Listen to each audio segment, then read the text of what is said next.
Okay, everyone, good morning. We will call the Committee on Appointments to order at 8 a.m. We have a few things on our agenda today, starting with a resolution recognizing Commissioner Kilgore's appointment of Kimberly Williams to the Grand Rapids Police Civilian Appeal Board. So moved. Moved and supported. Comments on this resolution, colleagues? Seeing none. All those in favor? Aye. Aye. Those opposed? Motion carries. That brings us to our second resolution confirming Mayor LeGrand's appointment of Sarah Canuster, thank you all, to the Southtown Corridor Improvement Authority. So moved. Moved and supported. Comments on Miss Canuster? There we go. Yes, Commissioner Sassi. Well, I knew Miss Canuster when she had a different name that was a little bit easier, but as somebody with the last name, I shouldn't be saying that. But Miss Canuster has been a longtime business owner.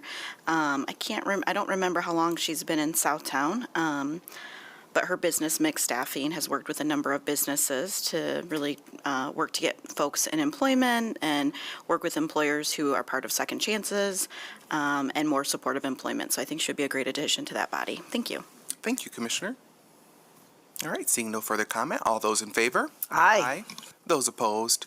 Motion carries. That brings us to our third resolution confirming Mayor LeGrand's appointment of Rachel Wingo to the Uptown Corridor Improvement Authority. Support. Moved and supported. Comments on this appointment, colleagues? I just will say it's nice to see the Uptown corridor getting filled up. Must be great. Yeah, we've been doing really good. I'm on Uptown, and Uptown has had a steady amount of folks who step up to serve, and I think in my year serving on that, we've only not had quorum once, which is really nice. Okay, so I'll call the question. All those in favor? Aye. Those opposed? Motion carries. Brings us to our fourth resolution confirming Mayor LeGrand's appointment of Ariel Ellis to the Vital Streets Oversight Commission. So moved. Moved and supported. Comments on this appointment, colleagues? I just had, Yes, Mr. Clerk. yeah, so we've had this one kind of out there. We're trying to figure out if there's conflicts based on her work and various other things. And I think it comes down to, we ask every member to put a conflict resolution together. So as long as she declares that, and if something comes between Vital Streets and she has a conflict, then we'll just work through the regular process. Okay, thank you, Mr. Clerk. Further comment, colleagues? Yes, Commissioner. I just think that she's very brilliant. I'd be curious, are you just talking about because of her employer as a potential conflict? Okay, that makes sense.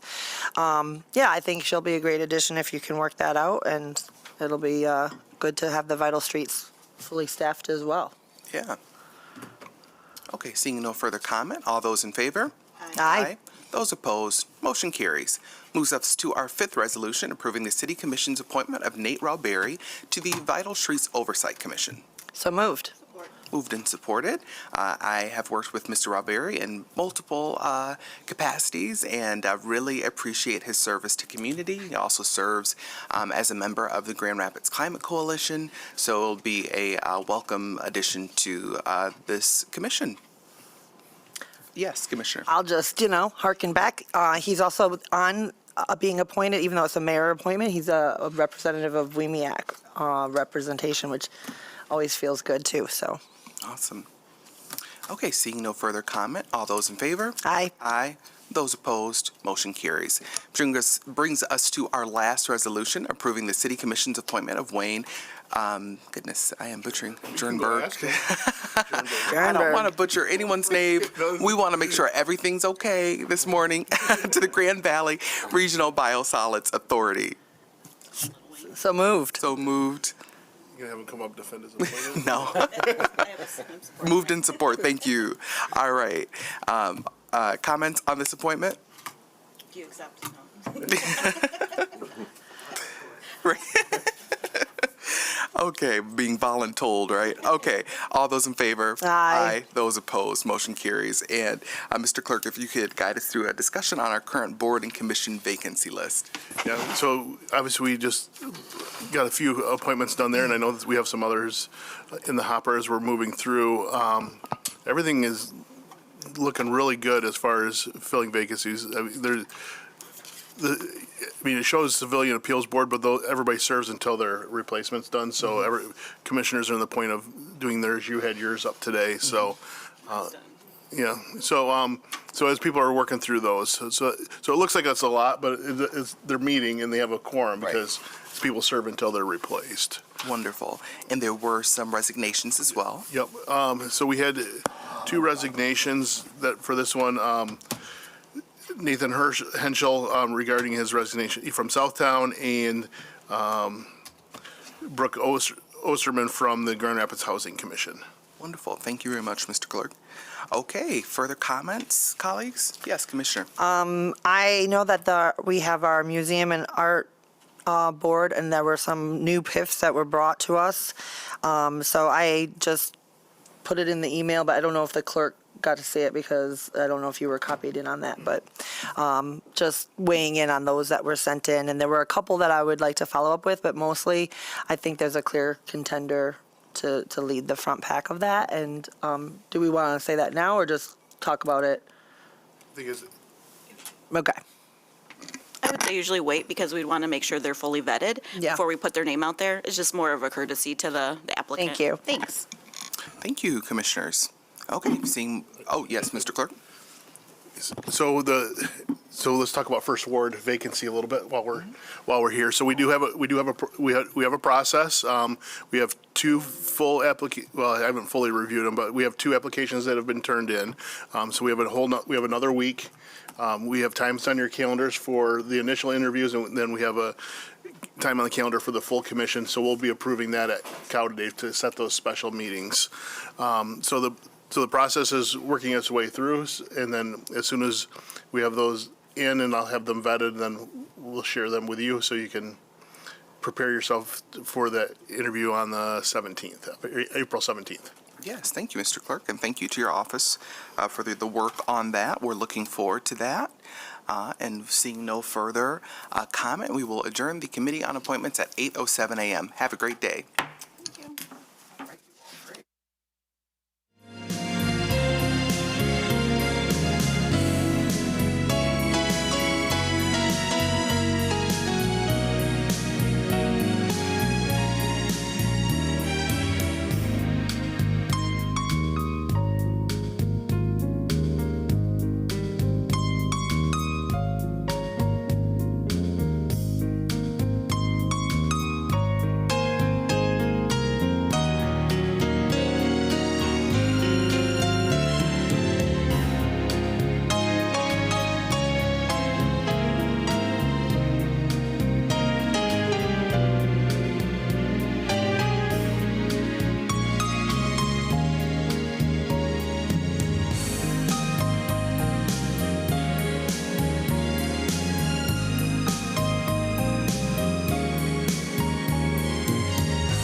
Good morning. The time is now 8:30, and we're going to go ahead and call the fiscal committee meeting to order.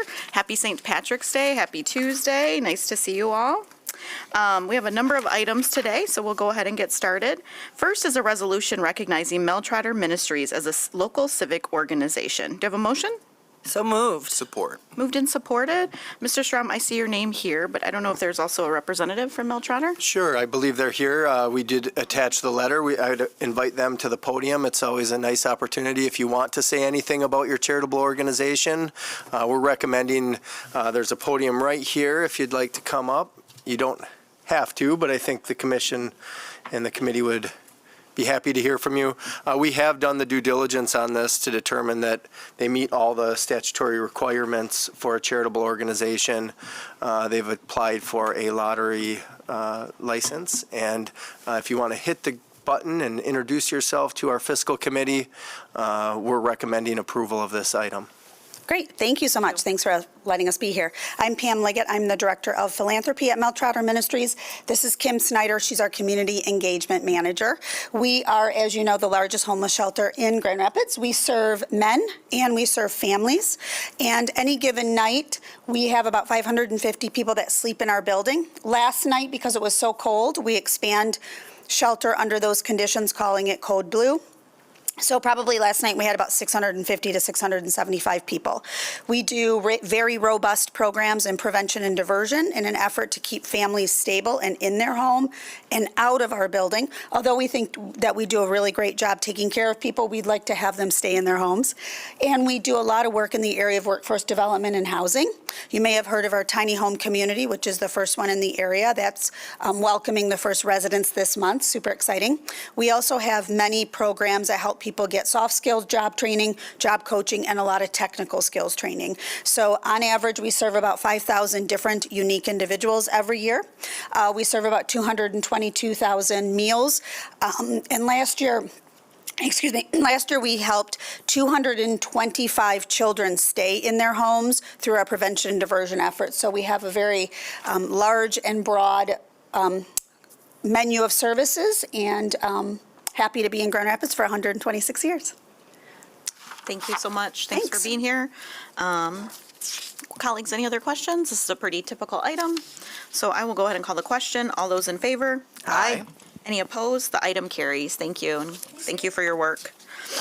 Next is a resolution authorizing to contract with Side Strategies to provide capacity building services to emerging violence prevention nonprofits in the amount of $23,380. Do you have a motion? So moved. Support. Moved and supported. Mr. Davis? Good morning. Good morning. This item is exactly what the title describes. If there are questions, I'm happy to answer them. I'm happy to add something here as well, Mr. Davis. So through our SAFE Task Force, I've been working with Mr. Davis's office, particularly Ms. Letitia Lipscomb, on this item, which was a carryover that Mr. Kane was working on. Really, as we were doing these mini grants and connecting with different violence reduction organizations throughout the city, it was clear that many people were doing this out of their own pocket, out of their own heart, and oftentimes not having some of the infrastructure to maybe go after other dollars, to maybe expand, to do collaboration. And so working with Side Strategies is one way that we felt, our intention was never to be, we're not going to be the entire funder of this program, but really come in to help them innovate, to iterate. And so this was just another way to add value and hopefully support smaller organizations in our community. So just wanted to add that. And thank you, Ms. Lipscomb, for your work on this. Do you have any questions, colleagues, for myself or Mr. Davis? All set. Okay, I'm going to call the question. All those in favor? Aye. Any opposed? Item carries. Thank you.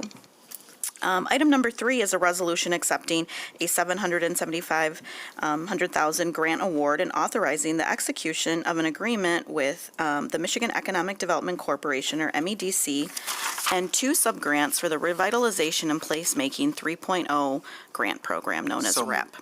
So moved. Support. Moved and supported. Ms. Raniero? Come on down.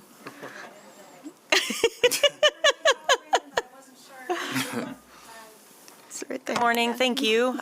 This is an exciting award that we actually were notified about in April of '25. When I first was here in the summer of '24, we were notified that a facade grant through the revitalization and placemaking award, money would be coming. And so this is a long time coming, is basically the point. We applied for $1 million across 3 different projects. The projects, when we did a call for projects, we had 3 priorities. 1, that they be historic preservation projects. 2, that they follow our Corridor Improvement Authority facade programming. And then 3, that they're shovel-ready. And so we've got 2 of the 3 that we were able to award in Ward 1 and Ward 3. And we're excited to keep it moving. I'm happy to answer questions. Colleagues, questions for Ms. Renero on this item? And this will be the last iteration at this point of RAP, at least as we know it. And Yes, they're trying to get rid of money elsewhere, and so we might try to take some of that. That isn't moving, but yes, for all practical purposes. Thank you for that. Hearing and seeing no other questions, all those in favor? Aye. Aye. Any opposed? Item carries. Thank you, Ms. Renero. Item number 4 is a request for approval to enter into a 1-year agreement with Park Mobile LLC to provide parking reservation software and establish a customer convenience fee. So moved. Support? Supported. Ms. Smith? Good morning, everyone. Jessica Smith from the Mobile DR Department. This is to establish an agreement with Park Mobile, and Park Mobile is an application platform that would help us do reservations for our parking system. The customer service fee, I've been working on this a little bit, and one of the things, the customer user fee, it'll actually be a $0 contract with the city because Park Mobile has agreed to lower their 15% user fee that they charge directly to the user, embed the 3% credit card fee, and so we don't have to do any sort of a customer user fee in our omnibus this year, but I did want to be transparent about it's embedded in that 15% that Park Mobile will charge on top of the special event fee for the parking reservation. The only other thing that the customer will see is a 20-cent per transaction fee, and that's pretty common, that 3% plus a 20% per credit card transaction fee. So you'll see that all wrapped up. So our customers will see the parking fee, whatever that is for the day, and then that 15% plus the 20%. So my math is a little bit Under 20 cents. 20 cents, sorry. You're right, 20% would be too many. Yeah, 20 cents, thank you. And so I've worked with the treasurer's office on this to overview this to make sure that we're all up to speed on the processing and any sort of revenues that we're bringing in from there. So, and if you have any questions, let me know. Colleagues, questions? Yes. Do you have a top-level number of how many parking spots will be reserved for this? I know it's not all of our spots, it's going to be a select number. Sure. So what we're hoping for is as many reservations as possible for special events. So that's when special events are when we have the Van Andel, the amphitheater, the DeVos Place, those sorts of special event venues. Also our cultural events. Those are times when we'll charge a special event fee. We have an internal operating process for when we charge our different tiers of special event fees, so you'll see that the special event fees are dynamic. And when we have those special events, we would love to see as many reservations as possible. We'll roll this out. You can see this is a 1-year agreement, and that's not typical. Typically, a company will want to see multiple years on an agreement. They've agreed to go into a 1-year agreement with us so that we can try this out. So I don't have a number for how many, but we will balance to make sure that all of our customers are taken care of. Thank you. Commissioner? Thank you, Chair. Okay, so I'm trying to understand what this is going to be. So you're reserving parking? Can you walk me through of its, so special events, parking spaces, just trying to make sure this is still accessible for all residents. You bet. Can So- you walk me through what it'll look like? So today, when we have a special event pricing on one of our facilities, these are our off-street facilities. So when you try to go to a Griffins game, and you're looking for a spot right there at Ottawa Fulton, the most convenient ramp right there for the Van Andel, right now it's first come, first serve. And you may or may not know if our facility is filled up. And so in this way, you can actually reserve a space in that facility, not a specific space, but we hold a space for you.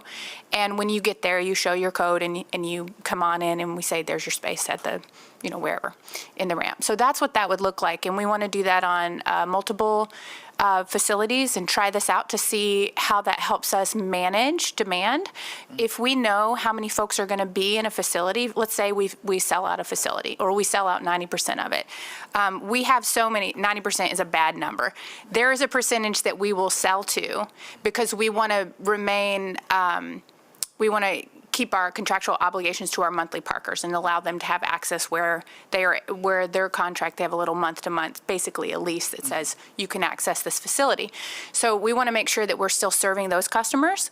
But if we have our reservations at whatever that cap is, and it's different per facility, that's why I don't have you a number right off the top of my head. When we get there, we can put up a little sign that says this is full. We'd like you to go over down to Pearl Ionia, or something like that. So it'll help us manage the system a little bit better if we know how many folks are going to be there ahead of time. That's kind of the idea around parking reservations for special events. Gotcha. And then for folks who are maybe just live close by, want to go to dinner but aren't going to the Griffins game, they still are allowed to as well. For sure. Right? It's that first come, first serve. Just if your reservations are filling up, right, you might run out of spots. But taking into some of these concerns into account, and that's some of the things that we're looking at is how do we balance being able to have a few, what you would call dailies, right? Dailies available in those spaces so that you still have access for those who didn't make a reservation, and also balancing that with folks that would like to make a reservation so that we can manage those facilities that are really high demand. We call it a congestion pricing. It's higher demand because it's real close to an event that's maybe sold out. Does that make sense? Is that helpful? May I add something here as well? I just came back from Mexico City. There was 400,000 people at the Shakira concert in the Zocalo. And the people came in, it was amazing, just so everybody knows. I had a great time. There was 400,000 people in this Zocalo, their city center, but it's like they do all these things. And I thought, how did all these people get in here? There's obviously other transportation options, but it was one of the people that I was talking to is like, how can we provide more certainty for people? Because a lot of the frustration I think that we get when we're downtown is we don't know what's going on. Right? Or like, and if you're coming, for me and for many of us, going downtown is super easy. But for many people who might only come for a special event or for GVSU graduation, which is a very busy time, or other graduations, to give them more certainty during that time can hopefully say, okay, I'm trying to think about your experience, but then certainly to your point, Commissioner, we don't want to, there's all different types of parking that still could be going on, even when the special event is going on, right? Like maybe people are trying to go to Leo's or they're trying to go somewhere else. But so what I think is I'm glad that it's a 1 year because it gives us the opportunity to iterate because we don't know, this will be new for us. But I just kept thinking when I was in Mexico City, I'm like, it's been figured out, it's been working on, but we're going to figure this out when we got soccer stadium, DeVos Place, all these things going on. We're going to be able to provide this because it's happening. And, Mexico City is a city of 22 million people. And the way those people exited, so my husband's like, why are you thinking about the city when we're here watching Shakira? But, I think this is another one of those just different sort of services as we continue to evolve and grow as a city. So I'm glad to see it. Thank you for the clear documentation in the packet around what is the pricing, because I think that needs to be truth in pricing so people can make the decision about if they want to do that. But I imagine there'll be a number of people who will be, planning ahead and, being able to utilize our communication system so people can have less frustration. So. Yeah, thank you for that. I'd just like to add, so I know you all are seeing things bits and pieces at a time as we're preparing for this explosion of visitors downtown. So this is one of those pieces, one of those important, crucial levers to help us manage the system, both your mobility system and your parking system. I think of them all as one. We're moving people, right? So this is one of those pieces that we're putting in our toolbox to help us manage the whole system. And I just want you to know that your input and your thoughts and your questions, I take those back and I work with the staff on how can we think through that to make sure that we've thought of everything that we possibly can. So this has been super helpful, and I really appreciate your help here. So if there are no other questions. Yes. Okay. No, not a question, but I just want to thank you for your comments. I'm like, okay, my thought process was making sure that no one felt like they just get to be first in line, right? That we still are prioritizing whatever you want to do in the city's downtown, you can still do. And then, of course, it sounds like this is hopefully going to make things more manageable and accessible for everyone. So I like the idea of sort of doing it as a pilot for a year, and I look forward to seeing the outcome of it. And thank you for your presentation on this. Thank you. Bet. We're going to have one more app to use, right? Because, Absolutely. and if anybody put in the comments who is Shakira, we'll talk about that later. But anyways, okay, all those in favor? Aye. Any opposed? The motion carries. Thanks, Ms. Smith. Next is our bid resolution for March 17, 2026. Do you have a motion? So So moved. support.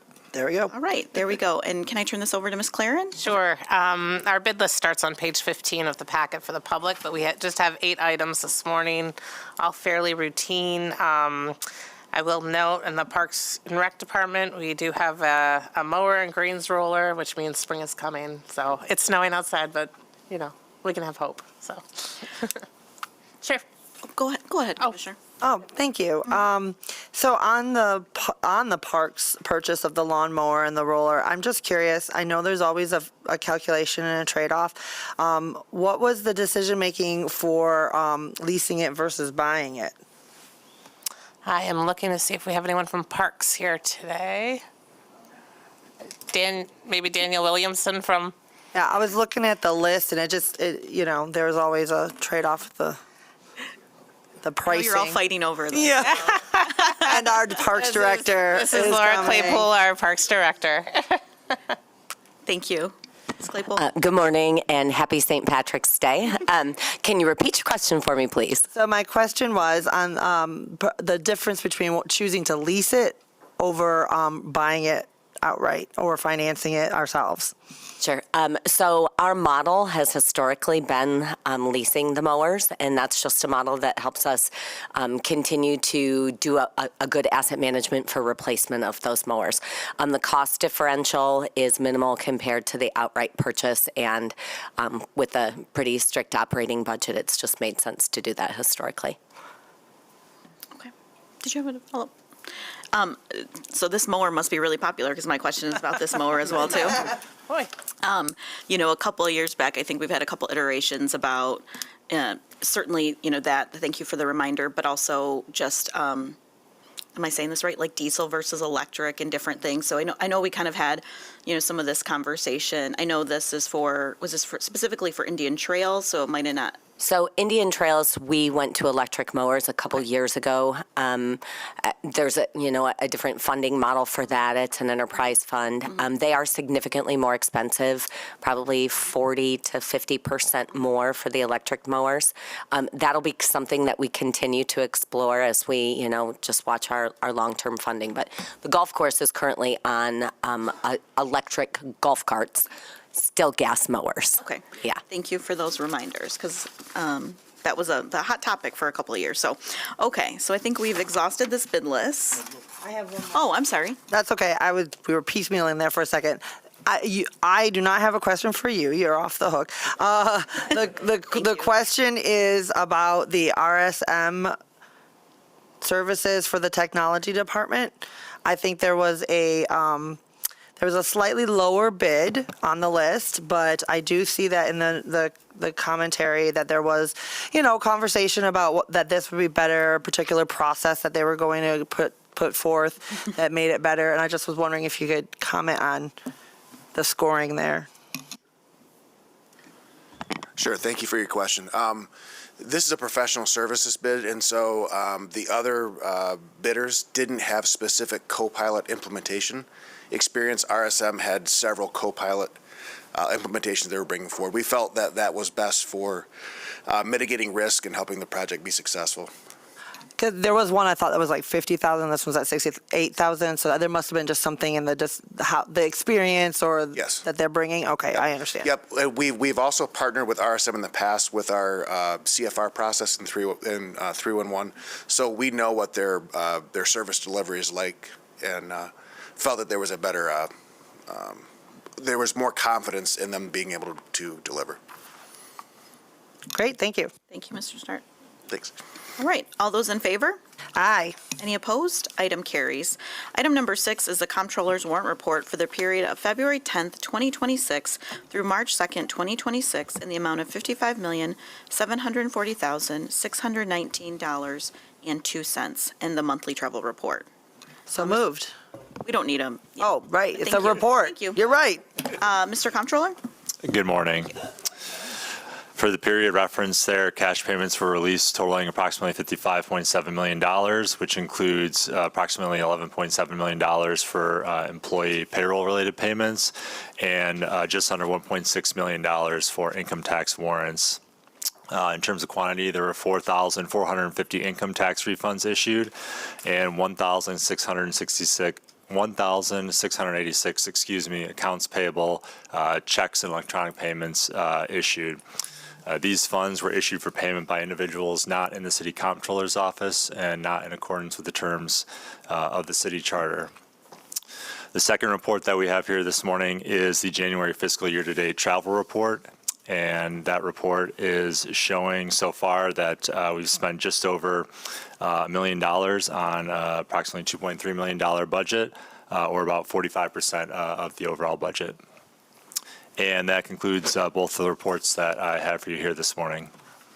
Thank you, Mr. Comptroller. I will also note in the packet that there is a note that says that this item has been reviewed by the city manager and the city attorney's office, and is just wanted to clearly communicate that in response to your communication. Thank you. Next is the treasurer's report for the period of February 11th, 2026 through March 3rd, 2026. Mr. Treasurer? Good morning, Commissioners. Since this report was written, there's been a lot of things that have been going on. Really, when we talk about the financial markets, though, we are still looking to evaluate the trajectory of inflation, interest rate policy, and the broader global economic impact of the different things that are happening right now.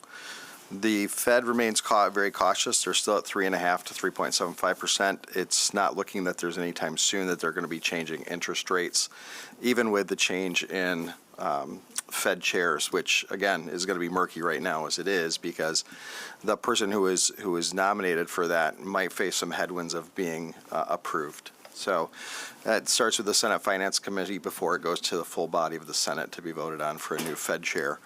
There are other issues with the Fed also that are going on right now, but those are things that are not really going to impact what we're doing.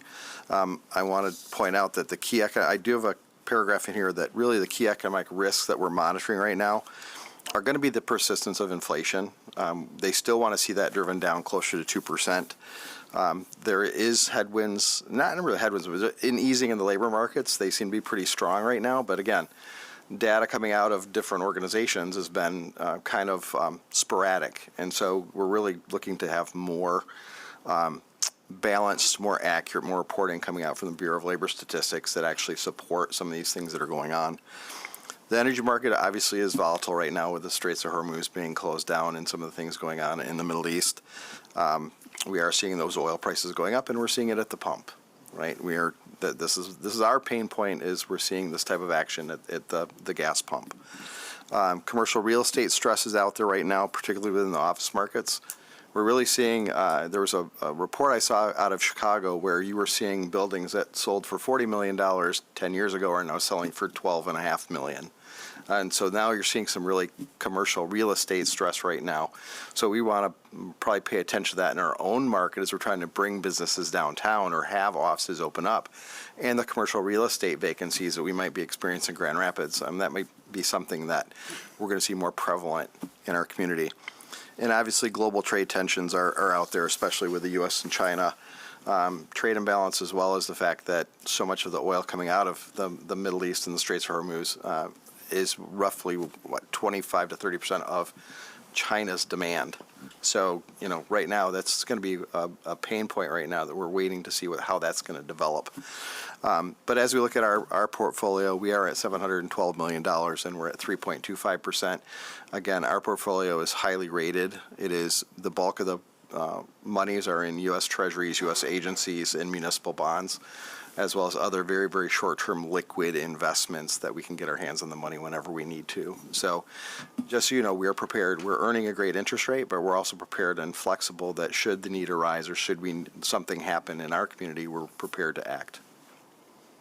Thank you. Thank you, Mr. Treasurer. Questions for the treasurer?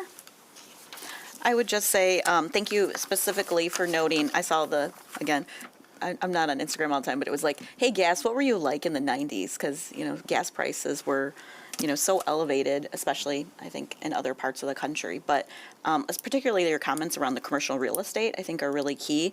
I know some of the work looking at the Economic Development Department, a number of our commercial spaces, just one across the way, have now transitioned into residential, thankfully, due to the Brownfield TIF program, changes there and how it can be applied, but certainly, not to the levels that we had previously seen. So thank you for highlighting that.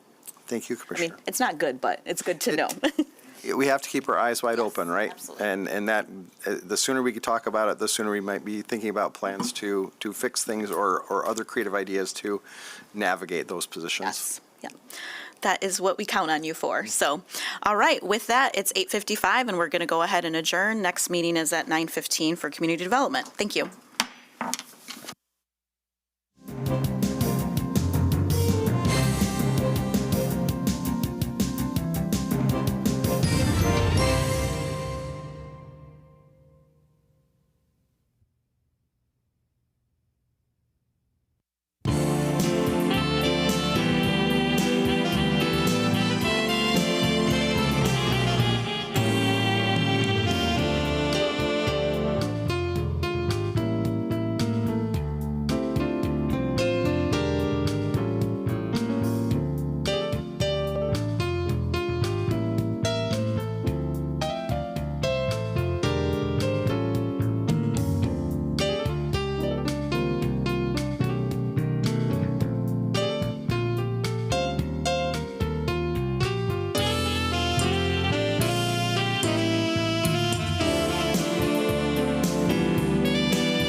Good morning, everyone. The time is now 9:16. We are going to get our Community Development Committee started this morning.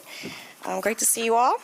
Item 1 today is a resolution awarding a contract with C&D Hughes Incorporated for sidewalk and ADA ramp repair at various locations in 2026 in the amount of $735,825.05 with a total not to exceed amount of $825,000. Is there a motion? Thank you. So moved. Support. Moved and supported. Ms. Irving?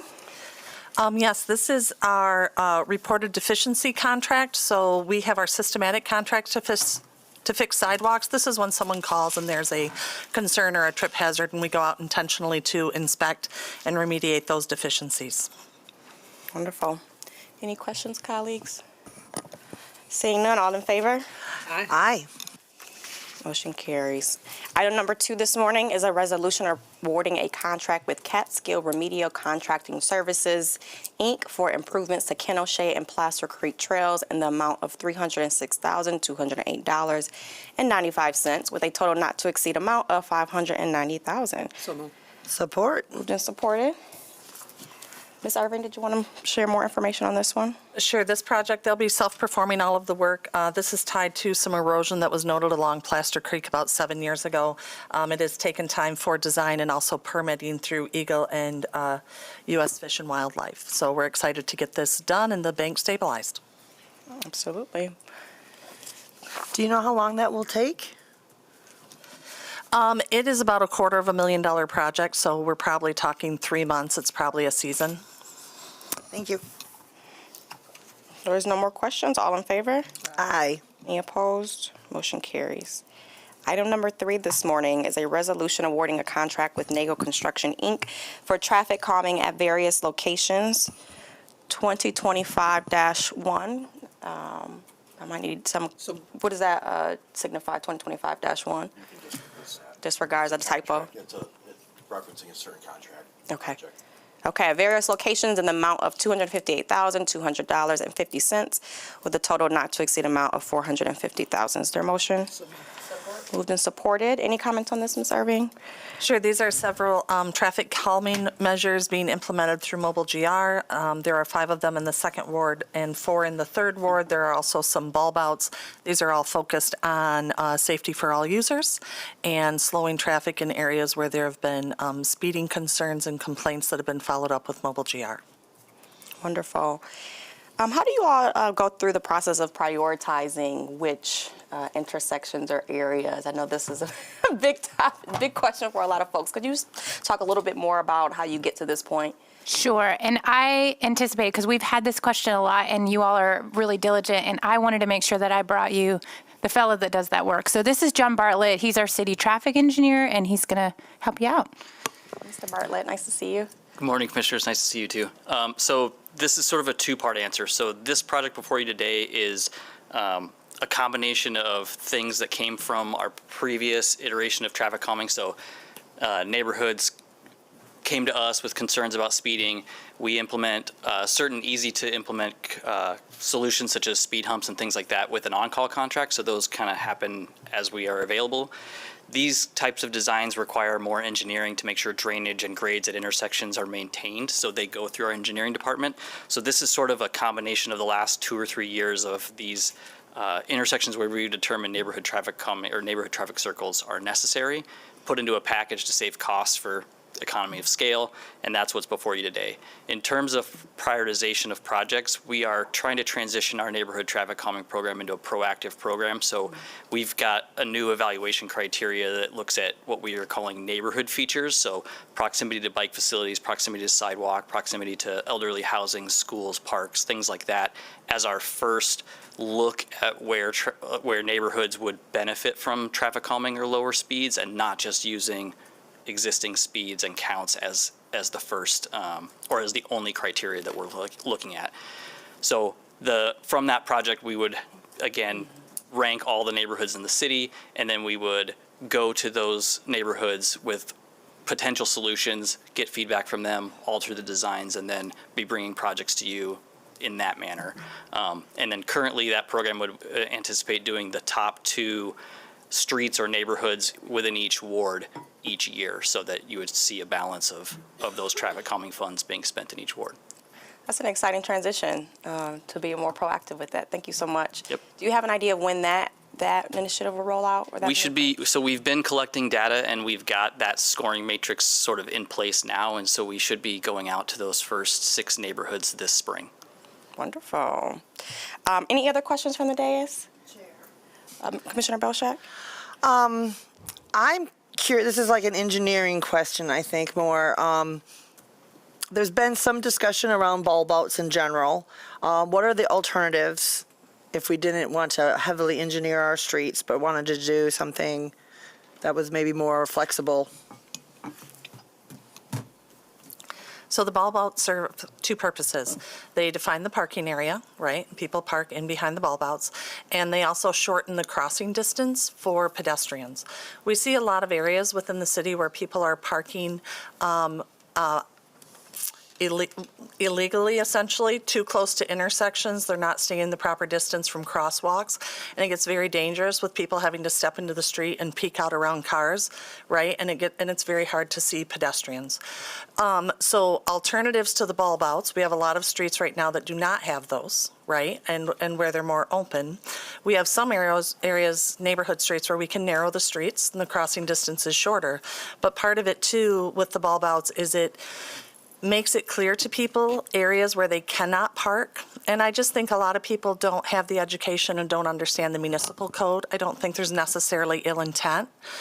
So we're trying to have our designs speak to people so the design tells you what you can and cannot do, and you're not in a position of having to figure that out on your own. So some of the concerns with bulb outs regarding, we deal with the drainage and the stormwater, that's always a concern. Most people who feel that we're taking away a parking space, the area we're taking away is not legal parking, and it's dangerous parking. So I'm happy to entertain those questions whenever people have concerns. I've had some very good conversations with different people in the public who just don't understand the traffic code and what we're trying to accomplish.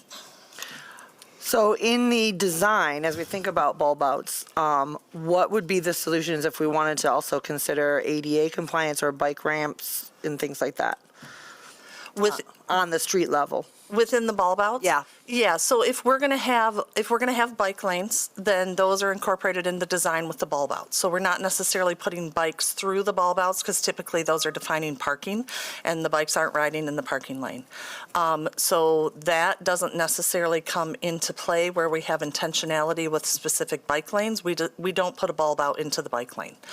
For ADA compliance, wherever there's a corner, we make sure they're ADA compliant, right? And that is a federal requirement also, that any crosswalk, when we do work on a street, has to be brought into ADA compliance. So we make sure that those requirements are met. All right, last question, I promise. Yeah. Is there any mobile GR implication where we don't have bike lanes but could in the future? Now we've got heavy engineering that we've just paid a lot of money for the next 30 years or et cetera. For instance, are we designing things now where there isn't a bike lane but there would be in the future potentially, especially as we're reimagining things? Sure.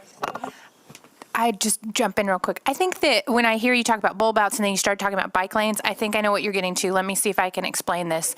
Bulb outs, the way that you've probably seen them in GR right now, they don't have a little cross through for a bicycle. Is this what you're talking about? Okay. Hi, John. John. So I'm gonna. We can talk about it later. Yes, this might be something great. later. There's so much Yes. interest in your bodies of work. So I would love to. Thank you for bringing John today. I would love to invite us back for some sort of briefing on this, because this is what we do every day in this committee, and I think a little bit more background for us and the public on all the more technical aspects of it, more public FAQ would be really helpful. Would you be willing to come back for that? That'd be fantastic. And just one And thing. you're welcome to take that question. But Well, I just want to touch base. So there's a location in your ward specifically, so Lake Michigan and Valley. There's a roundabout there. This last summer, they went through and did Valley, and we came back and revisited that intersection and added curb extensions to that space and put the bike lanes from the lanes onto the curb, designated space between bikes and pedestrians. And so that'd be a good location to go take a look at and see exactly what types of things we can do to facilitate what you're talking about. And thank you, Chair, for the Absolutely. moment. And John will show up. He'll show up and walk the streets with you. So I have no doubt he means that. Thank you so much. And I would just say on this item, I know there will be more coming in front of us. I know in the budget process, we'll talk about even more improvements we can make in this area or investments throughout the city. So for those who are watching and are waiting to see their intersection show up, does not mean that it's not on our radar. Any more comments or discussion on this item? If there are not, I will call the question. All in favor? Aye. Any opposed? Motion carries. Thank you all. All right, we are on item number 4 today. A resolution awarding a contract with Caterberg Verhage Inc. for improvements to Riverside Park, Mayor's Grove, in the amount of $249,900 with a total amount not to exceed $310. Is there a motion? Support. Moved and supported. Is there any additional questions or discussion? Sure. This project, a private citizen group approached Parks and wanted to fundraise in honor of Mayor Bliss. They worked with Parks and looked at the 2022 strategic master plan and different projects that had been proposed and planned, and they selected this outdoor classroom in Nature Grove in Riverside Park and worked through the process and made a decision to name that Mayor's Grove. Naming requires that 50% of the dollars are raised by an outside organization, and they did. They raised $150,000. They also raised some additional money, and they contributed that towards maintenance of the park. So an exciting project. Wonderful. All in favor? Aye. Any opposed? Motion carries. Item number 5, a resolution approving a construction agreement for Meyer Gas Station at 3557 Patterson Avenue Southeast. Support. Moved and supported.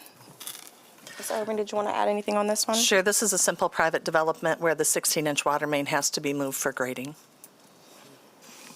There's no further discussion. All in favor? Aye. Any opposed? Motion carries.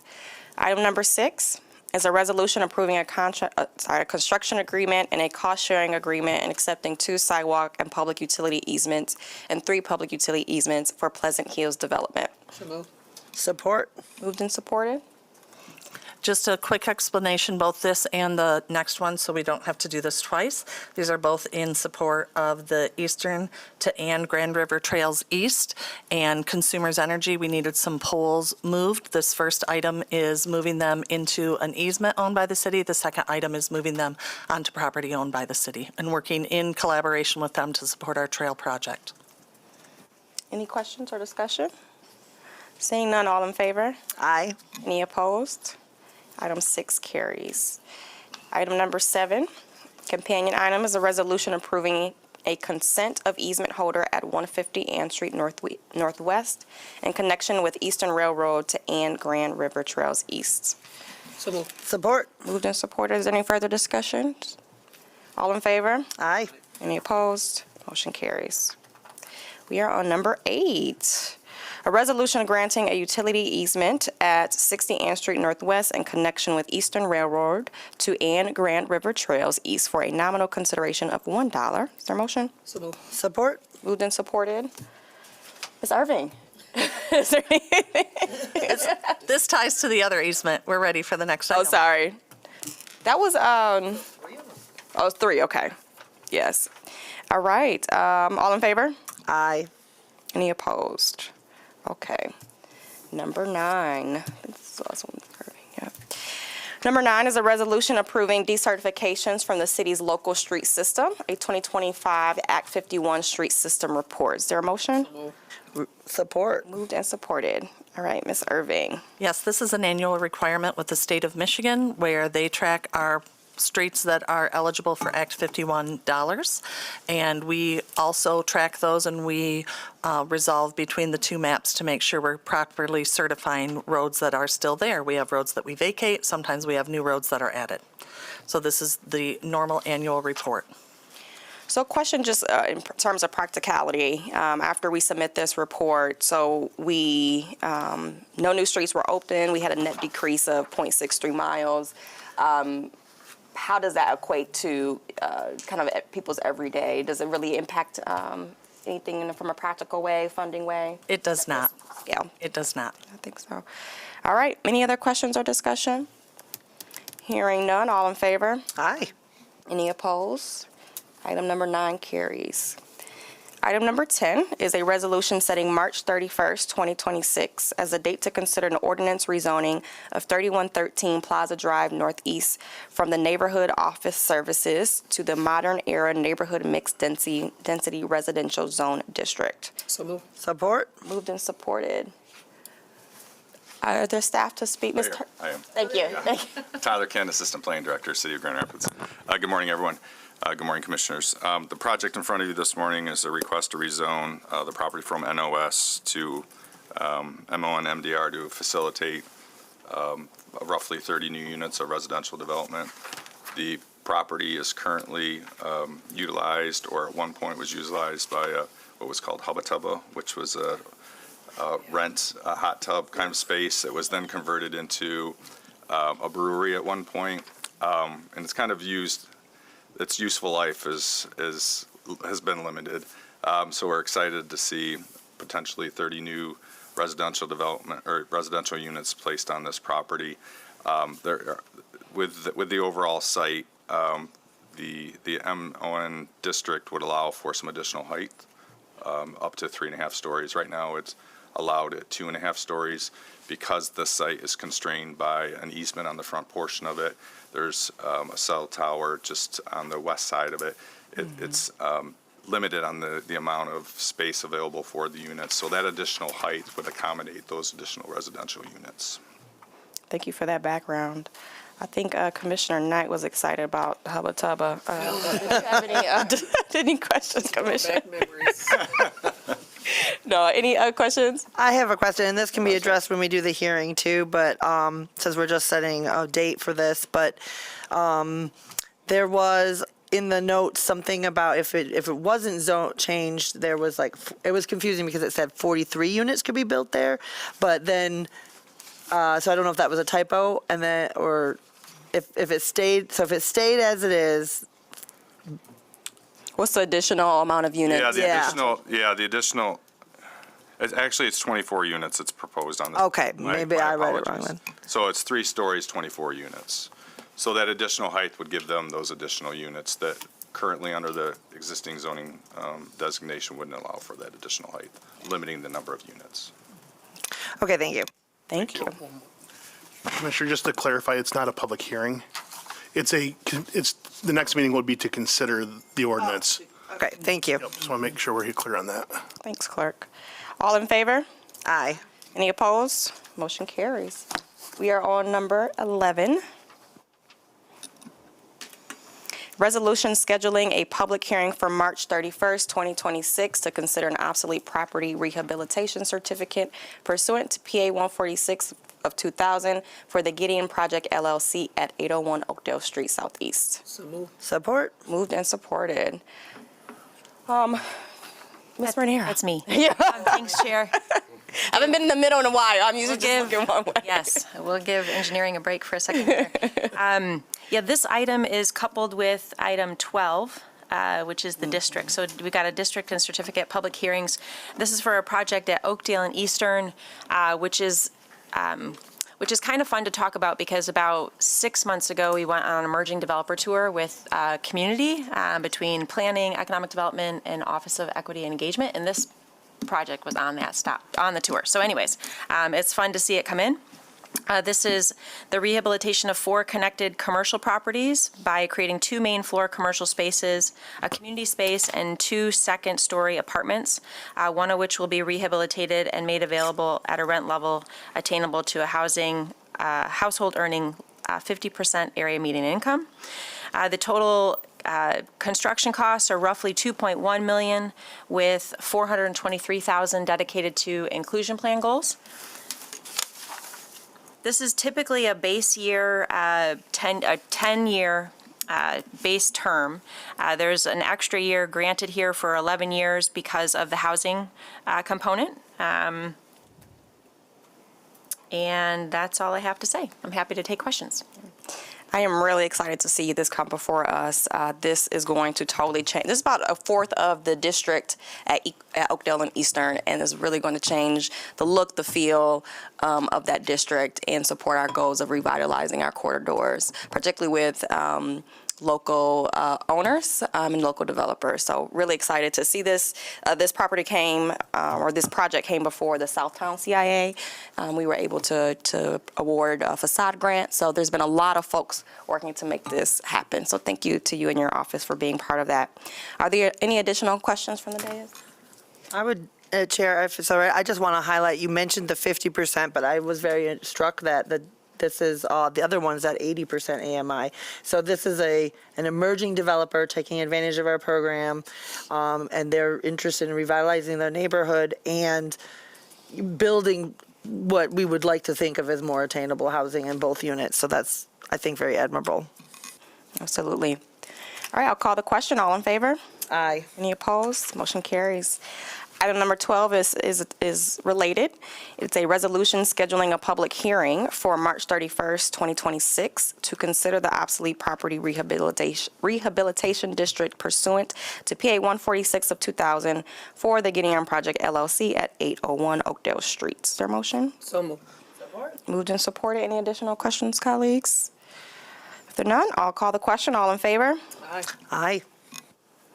None opposed. Motion carries. We are on to item number 13. This is a resolution scheduling a public hearing on April 14th, 2026 for programmatic agreements with the Michigan State Historical Preservation Officer. So moved. Support. Moved and supported. Hello, Mr. Tucker. Hello, Commissioner. Pleasure to be with you today. This item deals with public notice for our requirements to adhere to the National Historic Preservation Act, which requires us to assess and evaluate his impact of federal funds, particularly HUD funds, on historic projects in the city. The public comment is set for April 14th and will last for a duration between March 31st and April 29th. Thank you. Will there be, so I looked at the agenda packet and didn't see a ton of supporting details for folks who did want to look over this and attend the public hearing. Can you tell me more about, will there be a presentation then, or how do folks know to connect this hearing with whatever materials and investments that? Yeah, on April 14th, we will host that. We will host that opening meeting, and we will post it on the website. It's also posted in El Vocero and MLive to notify residents that this is an opportunity for them to speak. It is also posted on our website. Any additional questions, colleagues? All right, hearing none, I'll call the question. All in favor? Aye. Any opposed? Motion carries. Thank you. Item number 14 is a resolution scheduling a public hearing on April 14th, 2026 for the draft fiscal year 2027 Consolidated Housing and Community Development Annual Action Plan, Neighborhood Investment Plan Funding Recommendations. Support. Moved and supported. Yes, this schedules a public hearing on April 14th that deals with the Consolidated Housing and Community Development Action Plan, which is due to Housing and Urban Development. In May, this plan operationalizes the city's neighborhood investment plan that you all have recommended. You have 8 outcomes that this plan supports, and the presentation for the actual funding recommendations will come before this body on March 31st, and it will provide recommendations for all of the federal funds that community development administers, as well as state and local funds. Those funds include Community Development Block Grant, Home, ESG, our opioid settlement dollars, Affordable Housing Fund dollars, and the public comment period is scheduled between March 31st and April 29, and we will be before you on May 12th with the final recommendations for your final approval on those recommendations. Thank you. Clerk, can you remind me who's on that subcommittee? Or unless Mr. Tucker, you remember? Commissioner Belcheck, Commissioner Asasi, and Commissioner Kilgore are on that work group. Wonderful. Any additional questions or discussion? Hearing none. All in favor? Aye. Aye. Aye. None opposed. Motion carries. Chair. My apologies, Chair and Clerk. Item 6, can we confirm that we covered item 6? And it may have been my error with us moving through the 3 easements, but I feel like possibly we did 7 and 8 twice. Just want to make sure we've covered all of our work today. Yeah, 1 second. We may have missed it. I think you're correct. There was 2 we did back to back. Okay. And she came back in with 7 and 8, explaining it. And so we did 6, and then she did 7 and 8. Okay, She did. perfect. You just, when you gave your explanation. I thought it might be my fault. Thank you. I was listening to it. Commissioner, can you use your microphone? I'm so sorry. That's okay. Yeah, you did say number 6, but when she gave her explanation, she said these two that are companioned is 7 and 8, and she read off the description of that. So you did hit it. Clerk, can you confirm that? Yeah, I think we should confirm that now that I look at it, because I think the construction agreement for the sidewalk and public utility, isn't that for the Habitat for Humanity? Yes. Yeah, so I don't know that we actually discussed that one. Clerk will double check for us.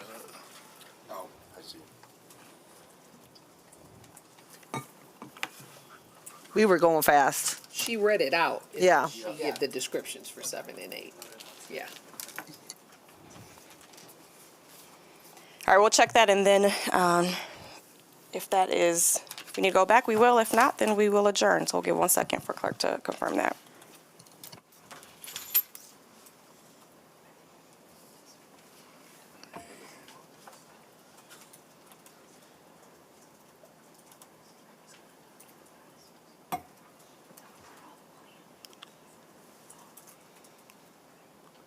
If I go to the right meeting. Tag our comms people. Be like, yeah, that would be good. Not mine. Go back, play back the tape.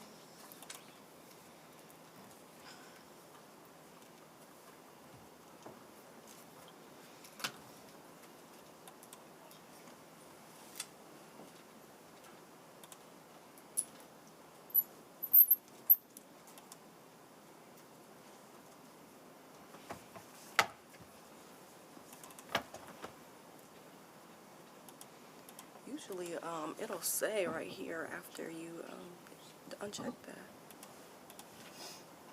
Oh, is she not? I don't know. Is Janessa downstairs? I might have to phone a friend. Okay. Would there be anything inappropriate about simply doing item 6 one more time, just in case? I think that's safe. All right, let's go back to item number 6. We'll read it out and take a vote. All right, item number 6 is a resolution approving a construction agreement and a cost-sharing agreement and accepting 2 sidewalk and public utility easements and 3 public utility easements for Pleasant Hills Development. So moved. Support. Moved and supported. Is there any additional discussion or background needed on this? This is a development with Habitat for Humanity adding 20 housing units. They are adding water and sewer for their residents. The city is also entering into a cost-sharing agreement for some combined sewer separations to add stormwater on this street, so working with the developer to complete that work. All right, wonderful. Any additional questions? Hearing none, all in favor? Aye. Any opposed? Motion carries. All right, with that, we are adjourned. It's 9:44. Thank you. Thank you. I think we were fine.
camera's on. Call this meeting of Committee of the Whole to order. And we have an action-packed agenda today, 2 resolutions. First is a resolution to approve Commissioner Isasi's travel to the local government Hispanic Network 2026 conference. Can I have a motion? So move. Support. Any discussion? Seeing none, all in favor say aye. Aye. Aye. All opposed, motion carries. I can vote. Okay. Yeah, I don't think you're getting any money out of this. You're just getting to go somewhere. Second up is a resolution to schedule meetings for First Ward City Commission vacancy interviews. And Mr. Clerk, if you want to speak to this. Before you do that. So have a motion. moved. Support. Thank you. Yes, so without our robust conversation a while back about this First Ward City Commissioner vacancy, we came up with a timeline, and then the next step was to figure out what are the next special meetings to do that. So one is going to be on, for the Committee of Appointments on April 17, on that Friday for the Committee on Appointments to do first round interviews. And then the second one is on Wednesday, the 22nd, at 10 a.m. or following the Brownfield meeting. And then that will be to interview any finalists that the Committee on Appointments moves forward. Thank you. We all got information on that, but I want to make sure that the public heard it. So feel free, folks, to reach out to us, and anyone who's interested in applying, I believe the application process is still open. Yeah, this is, it's another week. Applications are due on the 24th at 5 o'clock. Okay, thank you. So we've had people before who applied after the deadline, and that doesn't work, turns out. Any other discussion on that item? No. Seeing none, all in favor, say aye. Aye. All opposed, motion carries. That brings us to our briefing, our sole briefing, and our interim city attorney is going to step down because this is a discussion of hiring a new city attorney. Good morning, Mayor and Commissioners. For the recruitment of our next city attorney, the city engaged Greg Nelson and his firm Mosaic Public Partners, which specializes in executive recruitment for public sector and local government leadership positions. Greg and his team have been working with the city to conduct a national search and evaluate highly qualified candidates for this very important role. This morning, Greg will provide an overview of the search process and introduce us to the backgrounds of the recommended candidates for consideration. At this time, I'd like to welcome Greg Nelson. Greg, I'll turn it over to you.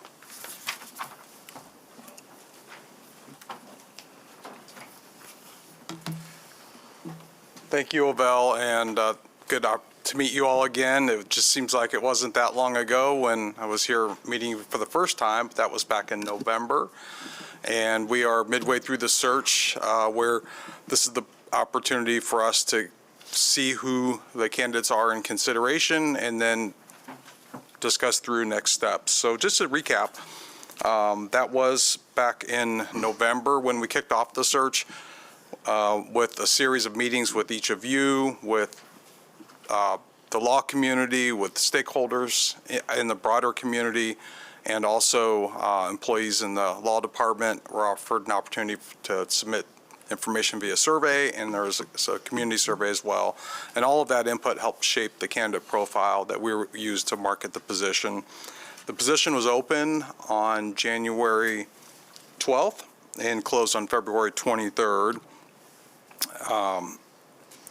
And I'll just kind of go back through the timeline that we discussed before. We'll review the candidate pool, discuss recommended candidates and next steps. And so those are the 3 broad elements of the search process. The candidate profile development we just talked about. We just completed outreach and recruiting, and we're moving into the selection process. And this is the timeline that was presented to the commission in November, and we're on track with the timeline that was presented previously. In total, there were 9 candidates that submitted interest in the position. 1 withdrew just days ago, leaving us with 8. And we have 3 candidates that we're recommending to advance. These 3 candidates were those that were most aligned with the candidate profile, All three are attorneys in Michigan with significant municipal experience, which was highlighted as an important attribute in the candidate profile.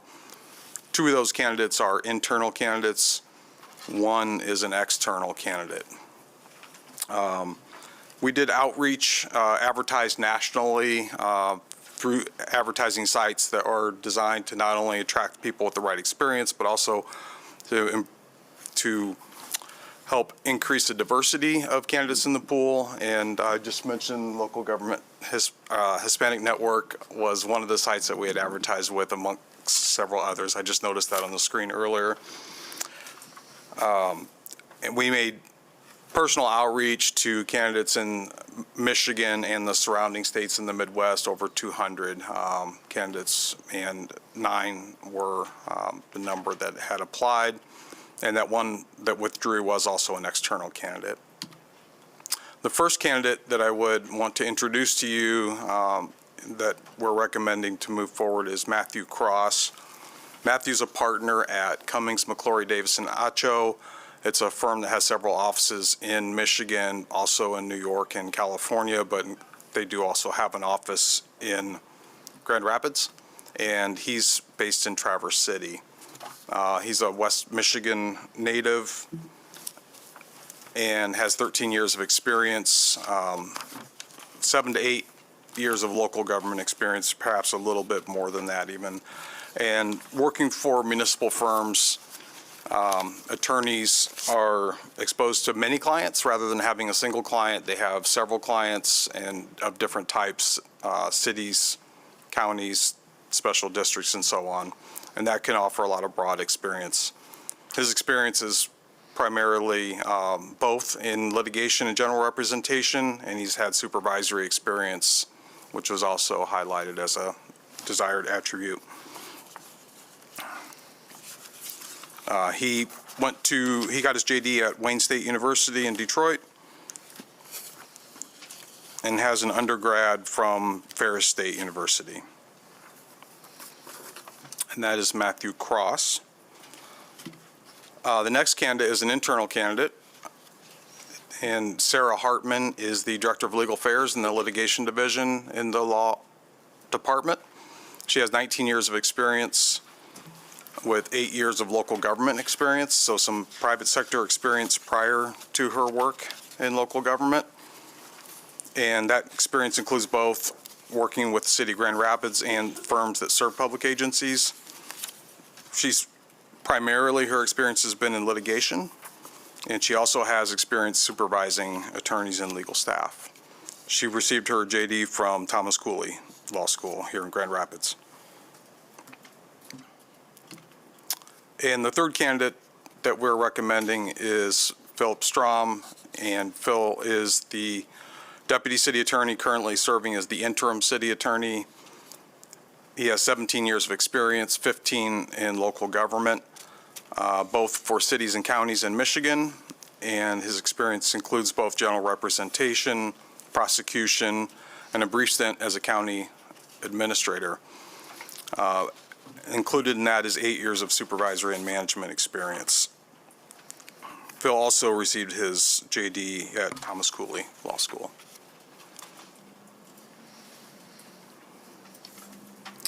I did want to take a minute and review the next steps of the process, as we've been working with staff to outline a very comprehensive and engaged process.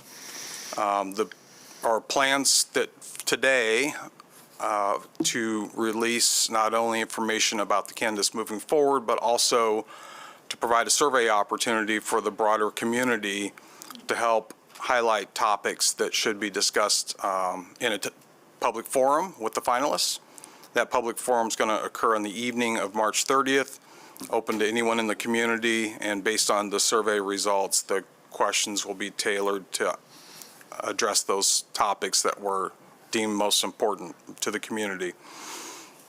Prior to that, candidates are going to have a pretty rigorous set of interviews with 4 different interviews throughout the day on March 30th. That includes the city's executive team, the Grand Rapids law community, identified community stakeholders, and employees in the law department.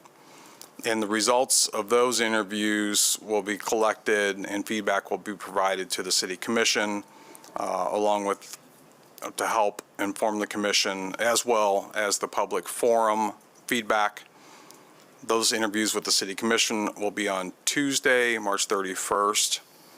And at that point, the commission has the opportunity to discuss and deliberate and decide which path you want to move forward with.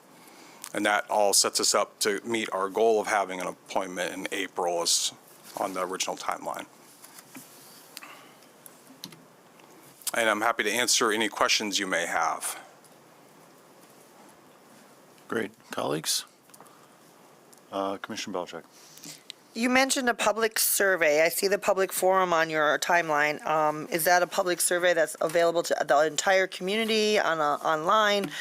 What's the vision there? Sure. So the survey will be an opportunity to ask questions of the candidates and have them respond to the community at large, whoever's in attendance or is able to watch. But in order to inform what questions are asked, what topics are raised, we are opening a survey today to understand which topics are most important to the community. Okay, so for clarity, the public survey is to get topics and questions that would then be asked of the candidates live on March 30th at the forum.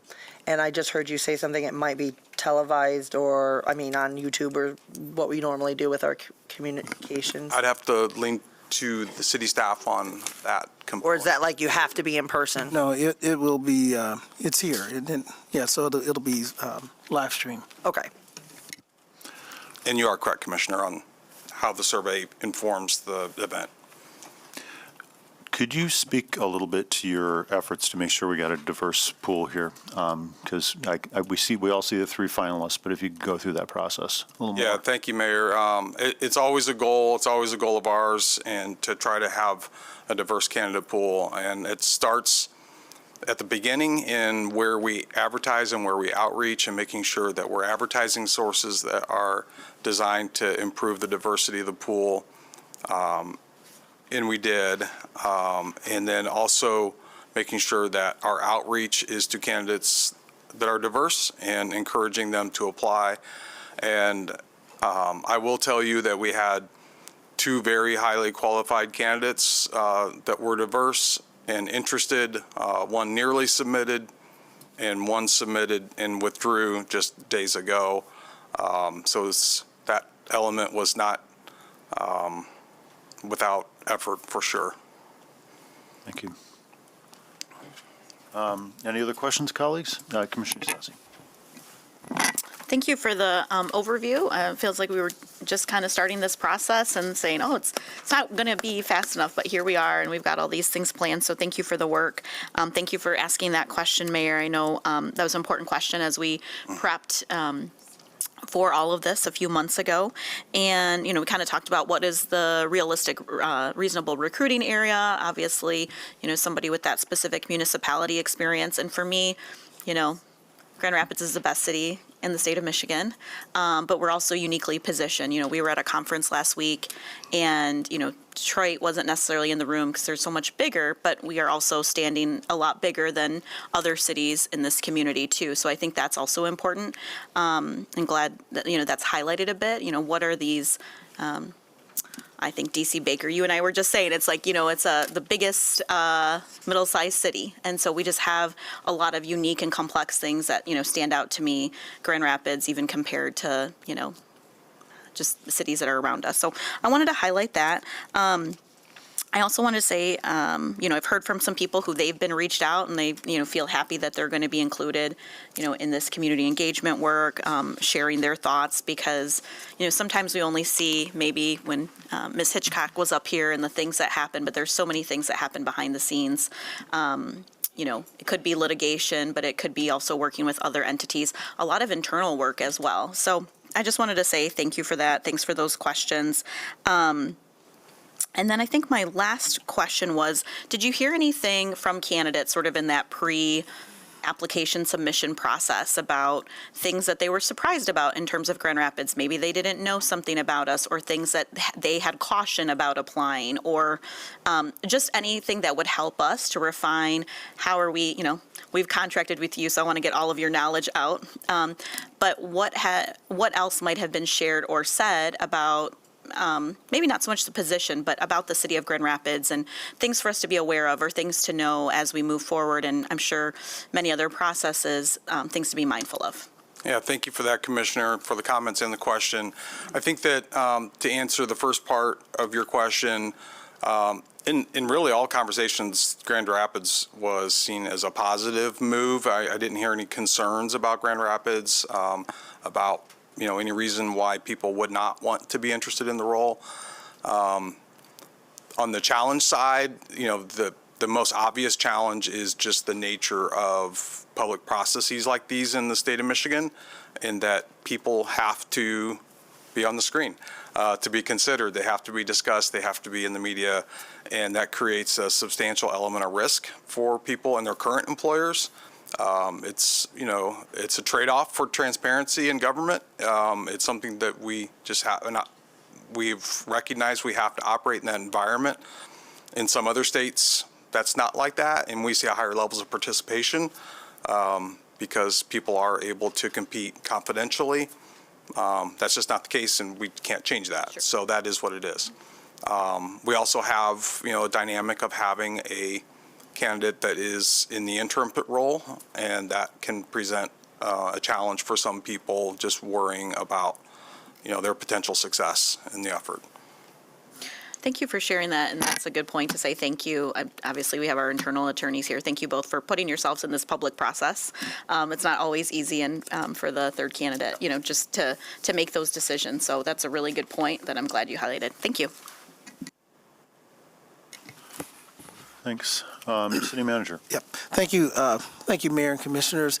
I want to express my appreciation to our HR staff, Mr. Barbary and Michelle, for their work and working with Mosaic and helping us through this process. It has been a minute since Ms. Hitchcock retired in September of last year to be at this point. So it certainly could not happen without them. And there's a lot of work that's involved in the next step with the facilitation of all of those meetings. So I want to thank you both in advance. Commissioner Belcheck again. I'm sorry. As I've been sitting here thinking and listening to my colleagues, I just was, you mentioned there were 9 folks, and these were the ones that you are presenting to us today. Could you just describe your process and what brought these folks or made your criteria for weeding that out? I know it was based on our profile, but I'll leave it there. Yeah, and it is really alignment with the candidate profile. We look at candidates in 4 dimensions. Obviously, education and experience are what we all think about.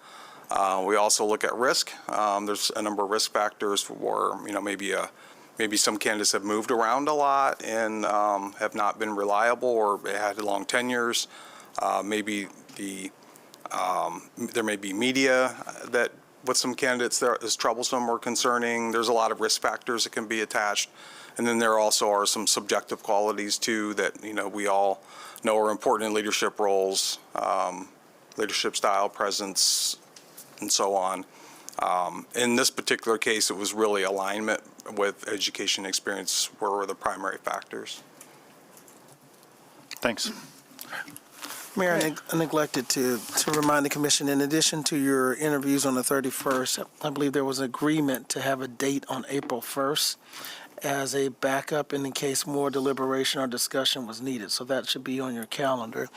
Right. And in the event that more is needed after that, April the 14th is the next regular city commission meeting. Right. So, and just to highlight for the community there, the thing to pay attention to is the March 30th public forum discussion. And my understanding there is that questions will be curated and not asked directly from the audience, but so don't expect to come up to the microphone, but there is a process for getting community questions involved in the process. So thanks for the work, and we will look forward to the next steps.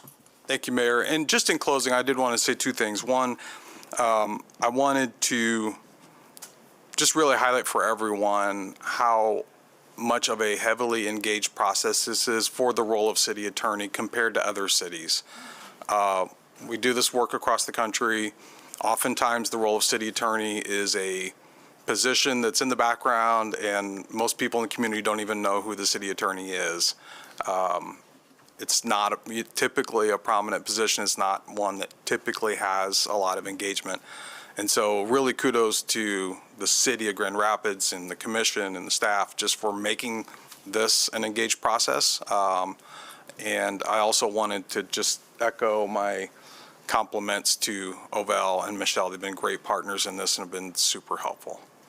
Thanks. Good to know. And I often say that, my favorite form of democracy would be direct democracy. We have to do a representative democracy because of complexity, but the more we can get the community involved in meaningful discussions about things that cities are doing, I think the happier everyone in the diocese is going to be. So thanks for the help. Thank you. And I think that exhausts our agenda, so I'm going to adjourn our meeting.